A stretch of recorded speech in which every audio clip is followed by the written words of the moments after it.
આમ આદમી પાર્ટી વડોદરા દ્વારા બંધારણના ઘડવૈયા ડૉક્ટર બાબા સાહેબ આંબેડકરના મહાપરિનિર્વાણ દિન નિમિત્તે રેસકોર્સ સર્કલ ખાતે આવેલા ડૉક્ટર બાબા સાહેબ આંબેડકરની પ્રતિમાને પુષ્પાંજલિ અર્પણ કરવામાં આવી હતી।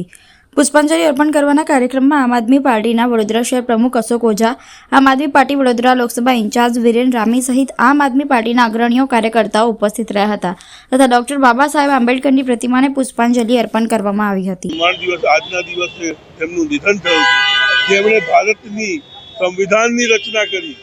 જે ભારતની સંવિધાનને રચેતા છે, તેમના માટે પણ આજે અહીંયા કોઈ પણ જાતનું આયોજન નથી। ખરેખર તો એમના માટે દેશ માટે એક પૂજનીય હતા, પરંતુ ભારતીય જનતા પાર્ટી એમના અહેમની સામે બીજા કોઈને કશું સમજતી નથી। આજે એમને જે સન્માન મળવું જોઈએ તે પણ સન્માન નથી। આજે જે અહીંયા જગ્યા છે, જે ઉપર લોકો બોલાવચટ કરવા જઈ શકે, તેના માટે બી એને નાનું કરી અને જાણે અહીંયા કોઈ સંવિધાન જેવું છે જ નહીં। સંવિધાનને ભારતીય જનતા પાર્ટી એમને બી માનતી નથી અને બાબા આંબેડકર સાહેબની એમના નજરમાં। આમ આદમી પાર્ટી વડોદરા શહેર દ્વારા આજે ડૉક્ટર બાબા સાહેબ આંબેડકરને પુણ્યતિથિ આજે અમે શ્રદ્ધાસુમન અર્પણ કર્યા છે અને પરમ કૃપાળુ પરમાત્માને પ્રાર્થના કરી છે કે હે પરમાત્મા, આ વિભૂતિ જેણે કાયદાના રચયિતા હતા, જે તત્વચિંતક હતા, જેણે